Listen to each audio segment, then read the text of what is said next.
Hello friends, welcome to रेंटोरा classes. आज शुरू करते हैं आज की क्लास। देखिएगा, ये जो पूरी क्लास है आपकी पीजन रिवॉर्ड्स के बारे में होने वाली है। इसमें हम लोग पूरे पीजन रिवॉर्ड्स को डिटेल में पढ़ेंगे और जो भी एग्जाम में क्या क्या इससे इंपॉर्टेंट पॉइंट पूछे जाते हैं वो सब हम आपको इसी पूरी वीडियो में कवर करवा देंगे। इसके बाद आपको किसी भी अदर चैनल या किसी भी अदर बुक से पढ़ने की कोई ज़रूरत नहीं, केवल अपने क्वेश्चन आपको लगाने वो भी हम आपको प्रोवाइड करवा देंगे। तो सबसे पहले पीजन मूवमेंट की कॉजेज समझते हैं कि रिवोल्ट हुआ क्यों था पीजन के द्वारा। तो काफ़ी मतलब एक जानी-मानी वजह है जो कि और भी रिवोल्ट से पहले हुई थी। जैसे कि पीजेंट को लैंड से हटा दिया गया था। The rent that peasants has to pay for their land was increased. जो लैंड के लिए लोग रेंट देने लगे थे वो बढ़ा दिया गया था। मनी लैंडर के द्वारा जो इनके खिलाफ एक तरह से एक एट्रोसिटीज़ बढ़ती जाती थी, मतलब इनको जो टॉर्चर, जो इनको जो ओवर इंटरेस्ट जो लोन दिया जाता था।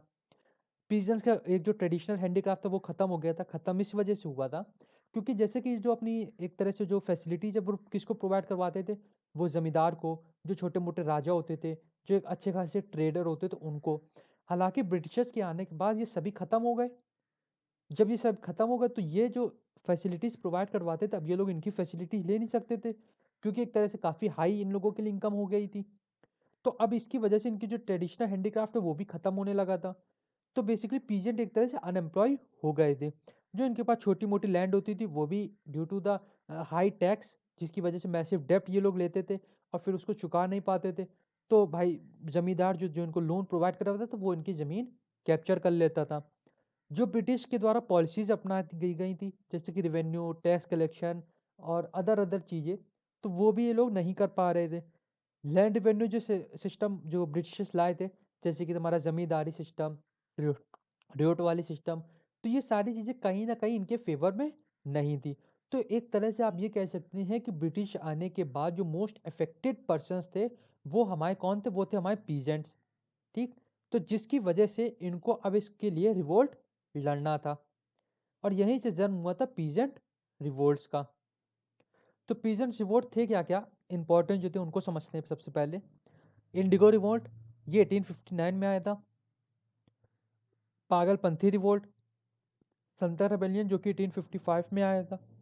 कोल रेबेलियन जो कि 1832 में आया था। डिकेन जो कि 1875 में। फरेजी, रंगपुर दिहान जो कि 1783 में। मुंडा और मपिला, तो ये अलग अलग रेबेलियन थे जिसको हम लोग पीजेंट रेबेलियन के नाम से जाने जाते हैं। तो आइए अब इनके बारे में एक बार डिटेल से पढ़ते हैं कि ये लोग एक्चुअली में थे क्या और एग्जाम में क्या क्या इनसे पूछा जाता है या जा सकता है।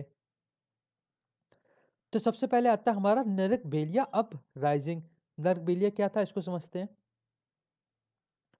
मीर निथार अली और Titu Mir inspire the Muslim tenants in West Bengal to rise against land. देखिए, ये युद्ध लड़ा कैसे गया था।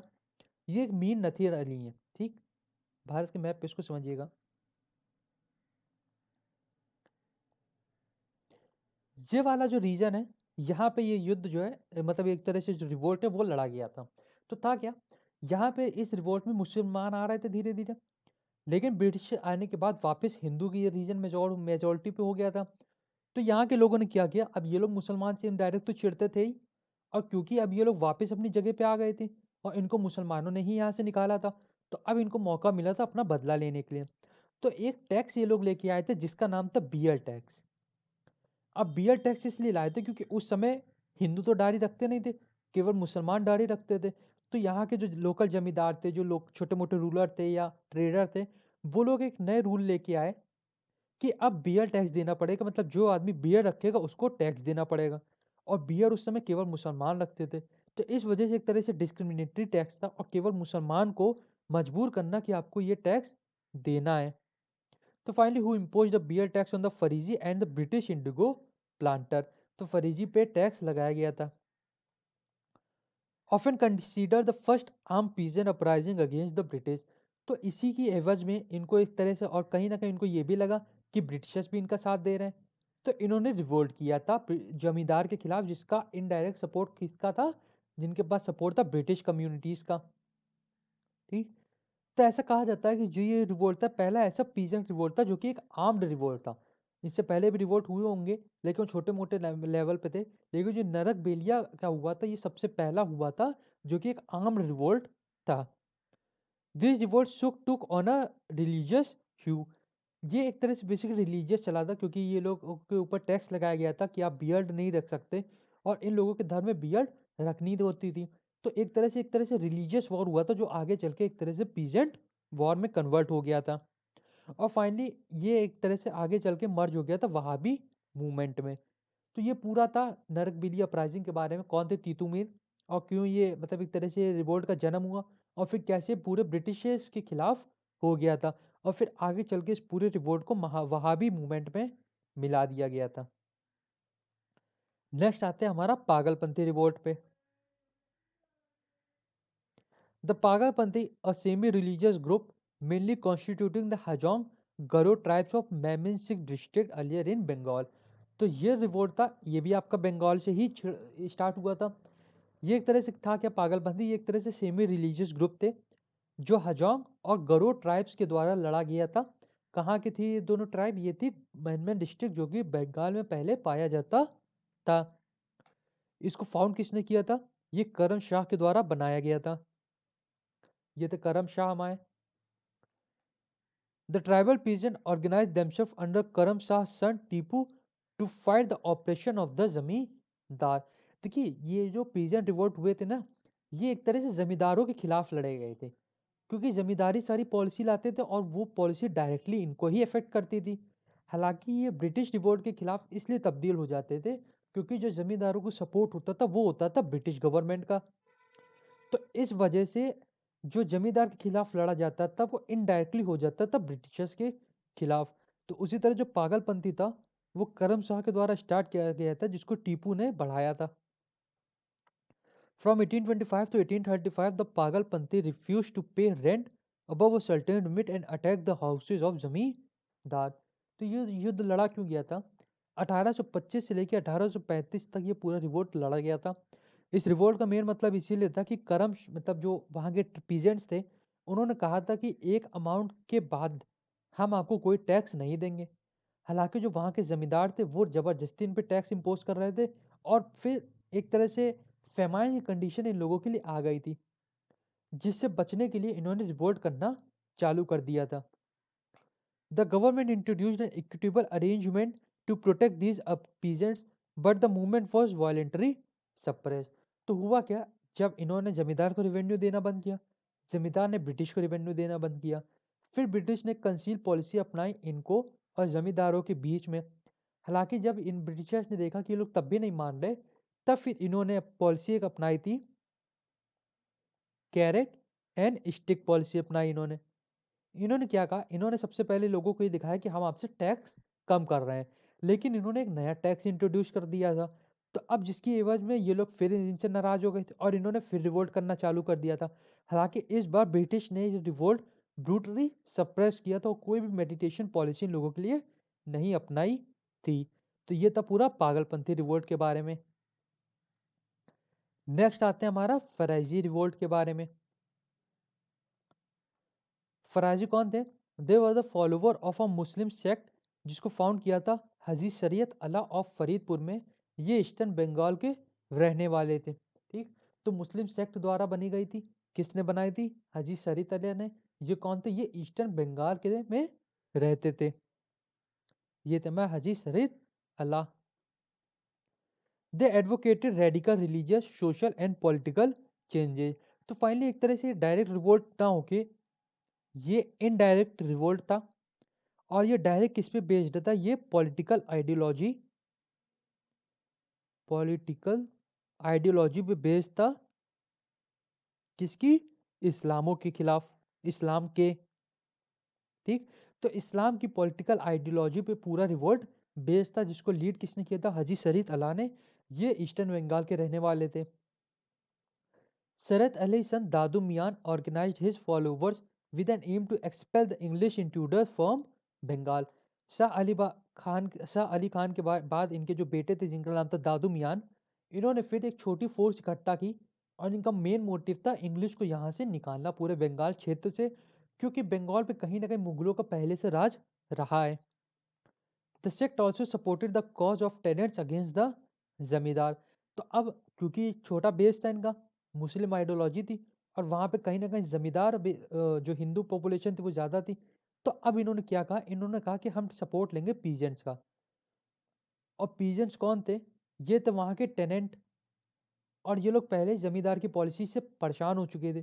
तो इन्होंने टेनेंट को इकट्ठा किया, प्लस जो अपनी जाति के लोग थे उनको इकट्ठा किया, और एक बड़े पैमाने पे एक रिवोल्ट की खड़ा किया जिसका नाम था फरेजी रिवोल्ट, और जिसको उस समय लीड कर रहे थे दादू मियान, और ये पूरी पॉलिटिकल आइडियोलॉजी पे बेस्ड था इस्लाम की। फराजी डिस्टर्बेंस ये 1838 से लेकर 1857 तक चलता रहा था। उसके बाद फिर ब्रिटिश ने हार्श पॉलिसी अपनाई थी। Most of the Faraizi join the Wahhabis rank. जब 1857 में पूरी तरह से ब्रिटिश ने हर रिवोल्ट को क्रश कर दिया था, तब फिर फराजी थे ये वहाबी रैंक में जाके मिल गए थे। ठीक, तो ये था पूरा फराजी रिवोल्ट के बारे में। यदि 1857 की क्रांति ना होती तो होपफुली बहुत अच्छे खासे पैमाने में बड़ा हो रहा था, और कहीं ना कहीं फिर से पूरे बंगाल पे इस्लाम राज ये लोग स्थापित कर सकते थे, ऐसा माना जाता है आज भी। अब आते हैं हमारा मोपला अपराइजिंग में। Hike in revenue demand, reduction of field size, coupled with operation of officers, resulted in widespread present unrest among the Mupla of Malabar। तो मालाबार क्षेत्र जो है, जो आपका मालाबार क्षेत्र है, यहाँ पे एक जाति पाई जाती है जिसका नाम है मोपला, या बेसिकली जाति का एक तरह से कम्युनिटी पाई जाती है जिसका नाम है मोपला। तो हुआ क्या था, जब ब्रिटिशर्स ने पूरा एक तरह से सेंट्रल लेवल पे अपनी पूरी गवर्नमेंट स्थापित कर ली थी, तब ये अलग अलग पॉलिसी लेके आ रहे थे। और जाहिर सी बात है वो जो भी पॉलिसी थी वो एक तरह से ऑप्रेसिव पॉलिसी थी। रेवेन्यू इन लोगों के पास कुछ हो नहीं रहा था, अनएम्प्लॉय बढ़ती जा रही थी, और जो टैक्स का रेट था वो हाई होता जा रहा था। तो ये सारी चीज़ें कहीं ना कहीं इनको मजबूर की थी कि हमें अब रिवोल्ट करना चाहिए ब्रिटिशर्स के खिलाफ। तो फाइनली 22 रेबेलियंस इनके द्वारा लड़े गए थे 1836 से लेकर 1854 के दौरान। हाउएवर कोई भी इतने बड़े पैमाने पे नहीं था जो सक्सेसफुल हो पाए, ये छोटे मोटे पैमाने पे था, और छोटे मोटे ब्रिटिश ऑफिसर्स को खत्म करता रहता था ये। The second Mopala uprising occurred after the Mopala came to be organized by the Congress and Khilafat supporter during the non-cooperation movement। तो देखिए, हालांकि ये युद्ध 22 बार लड़ा गया था 1836 से 54 के दौरान, लेकिन क्योंकि अब बड़े पैमाने पे था नहीं ज़्यादा, बार बार ये कहीं ना कहीं ब्रिटिश के द्वारा सप्रेस कर दिया जाता था। लेकिन इसका जो सेकेंड फेस आया था, जिसका जन्म दिया था हमारे महात्मा गांधी जी ने, जिसका जन्म दिया था हमारे महात्मा गांधी जी ने, इन लोगों ने सब बहुत सपोर्ट किया था कांग्रेस और प्लस खिलाफत मूवमेंट के दौरान। तो ये बेसिकली एक तरह से कह सकते हैं कि इनका सेकेंड फेज था। Both Hindu Muslim differences distance the Congress and Moplah from each other. अब हिंदू और मुस्लिम होने की वजह से इन्होंने तो पूरा साथ अपना कांग्रेस को दिया था, हालांकि जब एक हिंदू मुस्लिम की भावना आ गई तब इन्होंने फिर कांग्रेस से अपना डिस्टेंस कर लिया था। और फाइनली 1921 में मोपला हैड बीन सब ड्यूड, और 1921 में एक तरह से रिवोल्ट पूरी तरह से खत्म हो गया। तो आप ये कह सकते हैं कि जो पीजेंट रिवोल्ट था मोपला मालाबार क्षेत्र का, ये छोटे छोटे लेवल पे तो कई बार लड़ा गया, जैसे कि, लेकिन क्योंकि एक तरह से इनकी जो क्वांटिटी और प्लस जो एक तरह से इनकी वॉर का तरीका था वो इतना अच्छा नहीं था, जिसकी वजह से बार बार ब्रिटिश इनको हरा देते थे। जब इनका दूसरा मौका मिला इनको कांग्रेस का साथ देने के लिए, तो वहाँ पे हिंदू मुस्लिम डिफरेंस आ गए, जिसकी वजह से फिर इनको बैक आउट होना पड़ा था। तो एक तरह से कोई भी मेजर इनका युद्ध नहीं लड़ा गया था जिसको हम लोग मेजरली इनको क्रेडिट दे। छोटे छोटे लेवल पर ये लोग अपनी डिमांड रखा करते थे, लेकिन 1921 में एक तरह से पूरी तरह से मोपला जो थे वो लोग शांत हो गए थे। फिर आता है हमारा इंडिगो रेबेलियन। इंडिगो रेबेलियन था क्या, ये आप समझी गए होंगे कि ये नील विद्रोह था। नील विद्रोह। The indigo farmer revolted in the Nadia district of Bengal by refusing to grow indigo। अब ये इंडिगो फार्मर द्वारा लड़ा गया था। ये इंडिगो नहीं उगाना चाहते थे नाडिया डिस्ट्रिक्ट ऑफ बंगाल क्षेत्र में। तो इसके एवज में इन्होंने क्या किया, इन्होंने पुलिसमैन पे अटैक किया जो बार बार इनको मजबूर करते थे कि नहीं आपको जो है इंडिगो ही उगाना है।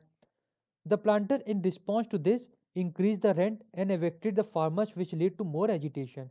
देखिए हुआ क्या था, एक टाइम के बाद जो इंडिगो था जिसको मेजरली ब्रिटिश उगाना चाहते थे ड्यू टू हाई रेवेन्यू, ये अब आखिर समय पे नॉन प्रॉफिटेबल हो गया था।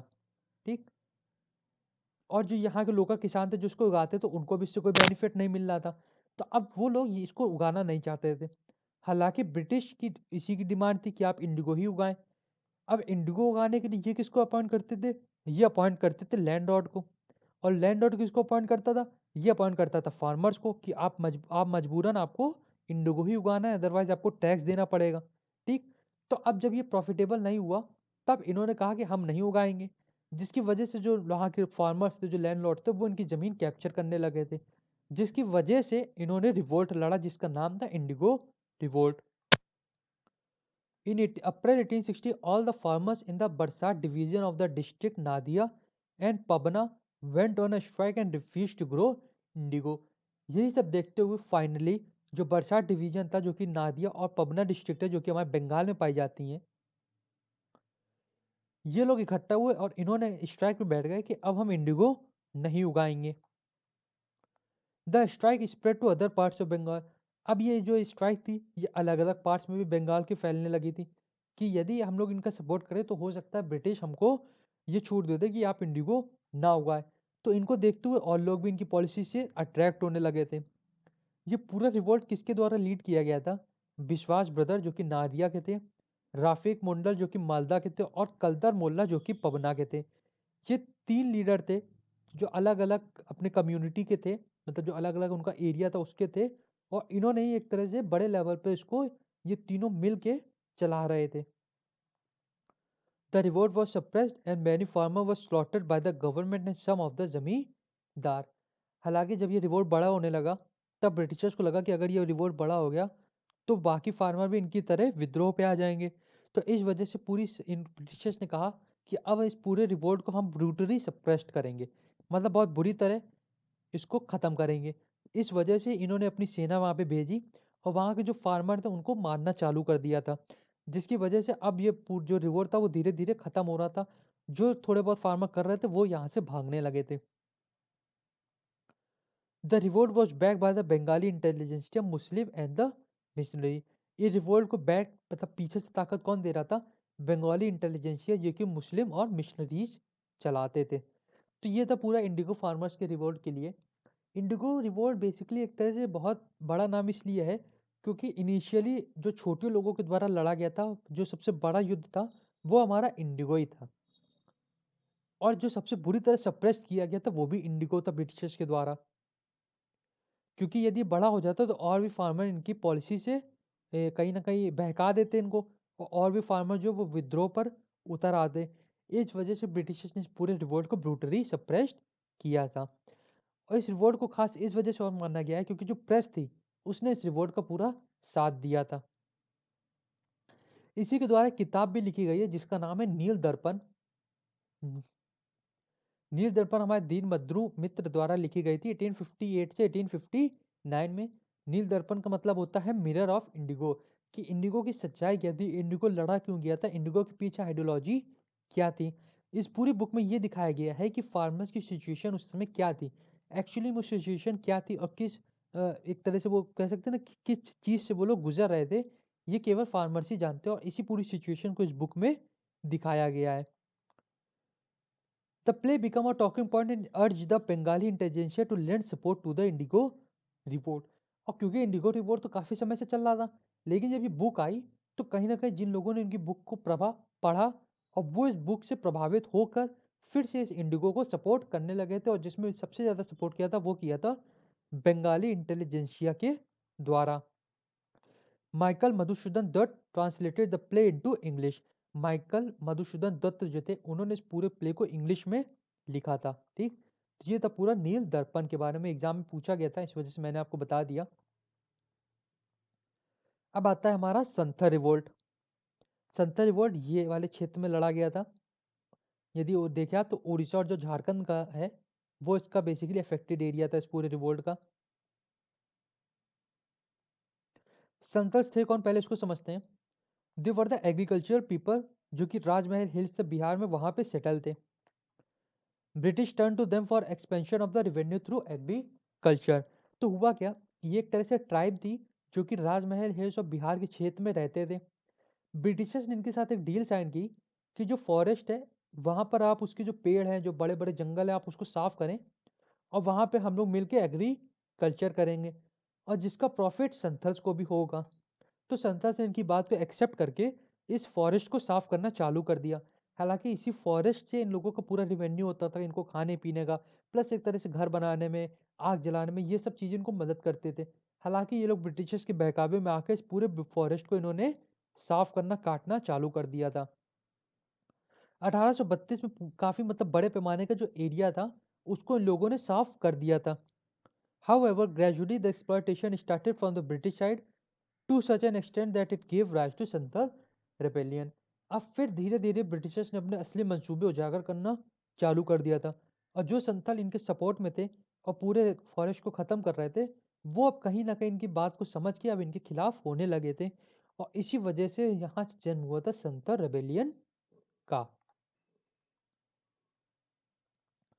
1855 से 1856 के दौरान ये रिवोल्ट लड़ा गया था। संथल थे कौन? ये एक ट्राइबल ग्रुप थे जो कि झारखंड स्टेट में कंसंट्रेट थे और बिहार क्षेत्र में थे। This was first peasant revolt that occurred in India. पहला ऐसा पीजन रिवोल्ट है जिसको कहा जाता है जो कि भारत में लड़ा गया था। The revolt can be attributed to the introduction of the permanent land settlement in of 1793। तो रिवोल्ट ने कहीं ना कहीं ये कह सकते हैं जन्म, या कहीं ना कहीं इसके खिलाफ युद्ध लड़ा था, जिसका आगे चल के पूरे ब्रिटिशर्स को एक इंट्रोड्यूस करना पड़ा था, जिसका नाम था परमानेंट लैंड सेटलमेंट, जो कि 1793 में इनके द्वारा लॉन्च की गई थी। तो इसी की एवज में कहीं ना कहीं रिवोल्ट इनके द्वारा लड़ा गया था। अब संथाल लड़ कैसे रहे थे? ये लोग एक तरह से गोरिल्ला वॉरफेयर की तरह लड़ रहे थे। ये लोग खुला इन लोगों से नहीं लड़ रहे थे, जाहिर सी बात है लड़ ही ना पाते क्योंकि ये लोग काफ़ी मजबूती थे। तो ये लोग क्या करते थे, ये लोग गोरिल्ला वॉरफेयर के थ्रू लड़ने लगे थे। गोरिल्ला वॉरफेयर क्या होता है? ये लोग छुप के वार किया करते थे। This was a new occurrence for Bihar.